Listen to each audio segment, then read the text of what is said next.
Hi guys. Now, after everything that has happened today and yesterday, and basically the past 7 or 10 days in Kenya, I feel compelled to make this video. And I just want to give a disclaimer that I'm not making this video as a leader of anybody. The views I'm going to express in this video are coming from my own heart. And I felt that since I've been communicating a lot of what I think and what I stand for through videos, I thought it was going to be a good idea to make this video. So I'm making this video after we've all seen, what the president has said. And the question that a lot of people, that a lot of guys are asking themselves right now is Kairo going to be in the streets tomorrow? And I just want to confirm one thing. The past protest, the one for yesterday and the one that we had last week, I was in the front line. I was in the front line when guys were shot in parliament. I saw that guy get killed. I was on the front line before we even got to parliament, and we pushed those cops, that unit that was manning City Hall, when we pushed them all the way from Pronto, all the way back to parliament, and inside parliament, I still made it inside there. So I'm talking from the perspective of a guy who's been at the front line of these things, and we've all seen how things have really escalated. But I want to tell guys one thing. After what has happened today, I feel like we've had a very big win. A very, very, very, very huge win. Because we've been dealing with a regime that, number one, is very arrogant. Number two, we've been dealing with a regime that is inept. Number three, we've been dealing with a regime that is corrupt. But one thing that gives me hope, despite everything that has happened, is the fact that we saw them climb down. It might not look like a very huge achievement to some of you, but for a bill that they had sworn and showed us that they were going to pass it whether we liked it or not, the fact that they've been able to climb down to where we wanted them to come, that's a big achievement. And that means that I feel that if we go to the streets again tomorrow, we might erode whatever we've been able to gain today.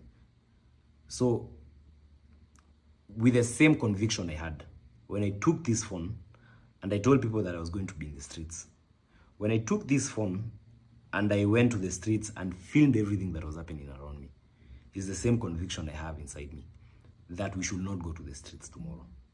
I feel that we need to give dialogue a chance. The same way that they've felt our presence, they've seen what we can do. I feel that this card we want to use tomorrow, where I've seen people saying we should march on State House. I feel that it will be very unwise to use this card at this particular point.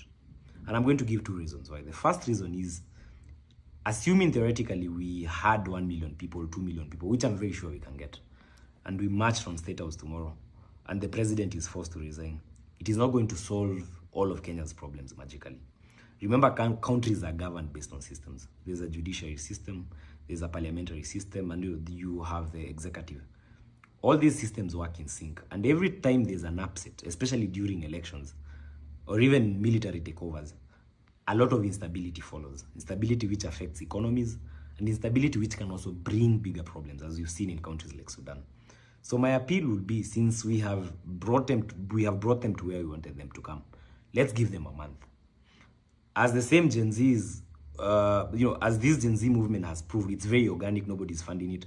We can always come back after 1 month and say, whatever the president said, because the president has promised very many things. He's talked about, cutting down on wastage. He's also talked about corruption and all those things. Let's give him time and see what happens. If within a month or within 2 months we feel that nothing is going to change or nothing has changed, we can always come back to the spaces, to the TikToks, to the Facebook, to the Instagrams, and say that we are going to go to the streets again. But at this particular point, I feel that we would be making a mistake if we went to the streets again tomorrow.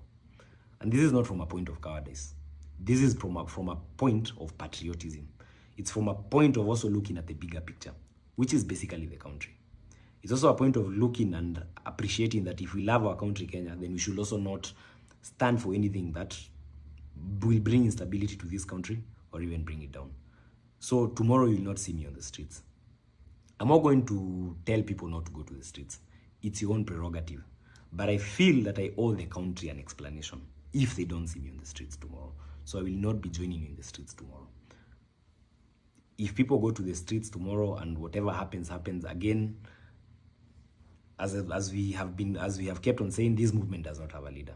So this is just the opinion of one person. It does not present the opinion of all the other millions of Kenyans. But if you watch this video and you listen to me, please take time to process it and take time to heed to my advice.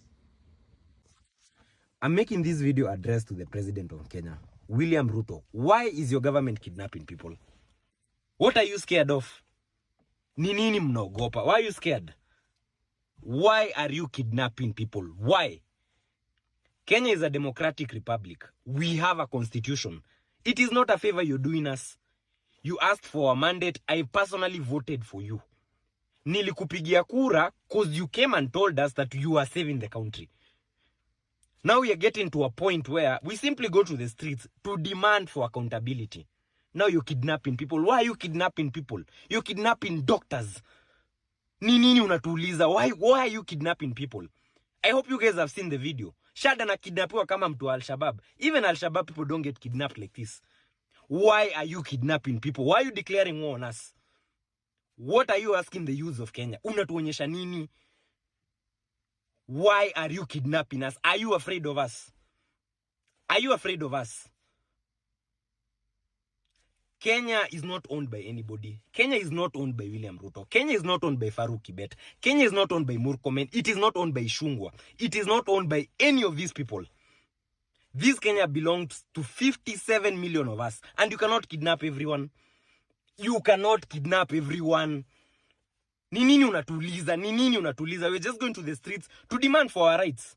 We are telling you tunataka muri consider hii bill. You pay people in parliament to go pass it. Sasa imefika mahali, you're running around kidnapping people. Why are we playing games with our own fucking government?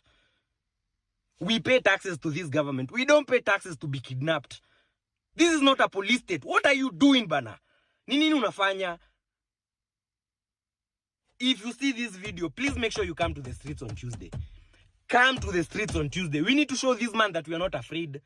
We are not afraid, and you're creating more tension. You're creating more tension, and you're declaring war on us. Why are you kidnapping people? Why are you kidnapping people? Gloria, salimia wa Kenya, waambie wafike wenye wajafika. Mbona una shy? Shiransa huyu. Huyu ni Gloria Tanzola. Wengi wenyu mnajua Gloria Tanzola.